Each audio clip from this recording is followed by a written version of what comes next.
আমার নয়া দিদির বাড়ি থেকে আমার সর্দি ভাইয়ের বাড়িতে যাওয়ার সময় ভিডিওটা করা। আমার নয়া দিদির বাড়িতে ৫-৬ দিন থাকার পর আমার সর্দি ভাইকে ফোন করেছিল, বললাম তুইও আস, তাহলে সবাই মিলে থাকতে ভালো লাগবে। ফোন করে বলাতেই কিন্তু চলে গিয়েছিল দিদি ভাই, জিজু আর আমার ভাগ্নি। গিয়েছিল সকালে, খাওয়া দাওয়া করে দুপুরটা থেকে রাত্রিবেলায় কিন্তু আবার বাড়ি চলে যাচ্ছে। আর যাওয়ার সময় আমার ছোট দিদির মেয়ে বলছে যে আমাকেও নিয়ে যাবে, কিন্তু আমার নয়া দিদির ছোট মেয়ে আমাকে কিছুতেই যেতে দিচ্ছে না। একজনাই আমাকে নিয়ে যাবে, আরেকজনাই যেতে দিচ্ছে না। আমি পুরো মাঝখানে ফেসে পড়েছি। যাই হোক, আমার নয়া দিদির ছোট মেয়েকে অনেক বুঝিয়ে সুজিয়ে এখন কিন্তু আমি যাচ্ছি সর্দি ভাইয়ের সাথে। আর গিয়েছিলাম তো রাত্রিবেলার ভিউটা দেখো, জাস্ট অসাধারণ। দিদি ভাই যেখানে থাকে সেখানেই কিন্তু আছে রেল রাস্তা। গাড়ি থেকে নেমে এসে কিন্তু পেয়ে গেছি রেল রাস্তা, আর অল্প একটু জায়গা, তাই হেঁটে হেঁটেই যাচ্ছি। নমস্কার বন্ধুরা, আমি জোনালি। কেমন আছো সবাই? আশা করি সবাই ভালো আছো। সন্ধ্যার পরের মুহূর্তটায়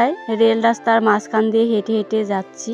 অল্প অল্প দিয়েছিল হাওয়া, সত্যি দারুণ লাগছিল হেঁটে হেঁটে যেতে। যাই হোক, রেল রাস্তাটা হেঁটে হেঁটে পার হয়েই কিন্তু পেয়ে গেলাম দিদিভাইদের ঘর। আমি, দিদিভাই আর ভাগ্নি তিনজনা কিন্তু একসাথে এসেছি, কিন্তু জিজু কিন্তু এসেছে অল্প একটু পর। যখন মোমো হাতে নিয়ে ঘরে ঢুকেছে তখনই বুঝতে পেরেছি হয়তো জিজু দোকানে গিয়েছিল মোমো আনতে। মোমো আনার পরে কিন্তু দিদিভাই প্লেটে সাজিয়ে দিয়েছে মোমো। হাত মুখ ধুয়ে কাপড় চেঞ্জ করেই কিন্তু লেগে পড়েছি মোমো খেতে। আচ্ছা, তোমরা কারা কারা আমার মতো মোমো খেতে ভালোবাসো অবশ্যই কমেন্ট করে জানাবে। আমি কিন্তু আগে মোমো খেতে বেশি ভালোবাসতাম না, এখন কিন্তু আমার মোমোটা ভীষণ প্রিয়। যাই হোক, তোমাদের সাথে কথা বলতে বলতে কিন্তু মোমোটা দেখো প্রায় শেষের দিকে। আর ভাগ্নি এদিকে মোমো খাচ্ছে আর দেখো কার্টুন দেখছে। মোমো তো শেষ, এখন স্যুপগুলো খেয়ে নিব। মোমোর থেকে আমার স্যুপটা খেতে আরো বেশি ভালো লাগে। আচ্ছা, তোমাদেরও কি আমার মতো এরকম হয়? যদি প্রতিদিন ভিডিও দিয়ে থাকি তাহলে ভিডিও ভয়েস দিতে কোনো অসুবিধাই হয় না। আর যদি 2-3 দিন ভিডিও ভয়েস না দেই তাহলে পরের ভিডিওতে যে কি ভয়েস দিব সেটা খুঁজেই পাই না। আমার কিন্তু এরকমটাই হয়ে থাকে। যদি তোমাদেরও এরকম হয় তাহলে অবশ্যই কমেন্ট বক্সে জানাবে। বাইরে বসে বসে ভয়েস দিচ্ছি, হয়তো হাওয়া বা হাঁসের সাউন্ড হতে পারে, সেটা তোমরা একটু মানিয়ে নিও। কারণ আমি যেখানে বসে আছি অল্প অল্প হাওয়াও দিচ্ছে, আবার হাঁসও আছে, হাঁসের সাউন্ডও শোনা যাচ্ছে।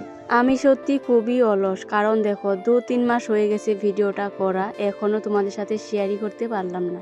গ্যালারি থেকে ভিডিও ফটো ডিলিট করতে গিয়ে এই ভিডিওটা সামনে পড়লো, তাই ভাবলাম না আজ এই ভিডিওটা এডিটিং করতেই হবে আর তোমাদের সাথে শেয়ার করবই। যে এই ভাবা সেই কাজ, তাই আজ এই ভিডিওটা এডিটিং করে তোমাদের সাথে শেয়ার করে দিলাম। তো প্রিয় বন্ধুরা, তোমরা কে কোন জায়গায় থেকে ভিডিওগুলো দেখছো অবশ্যই কমেন্ট করে জানাবে। আমি তো আসামের ছোট্ট একটি গ্রাম থেকে ভিডিওটা করছি। যাই হোক, মোমো খাওয়া শেষ, এখন হাত মুখ ধুয়ে কিন্তু বিছনায় এসে পড়েছি, কারণ অনেকটাই রাত হয়ে গেছে। এই ছিল আজকের ভিডিও। যদি তোমাদের ভিডিওটা ভালো লাগে তাহলে অবশ্যই লাইক, কমেন্ট, শেয়ার করে দিবে। দেখা হচ্ছে নেক্সট ভিডিও।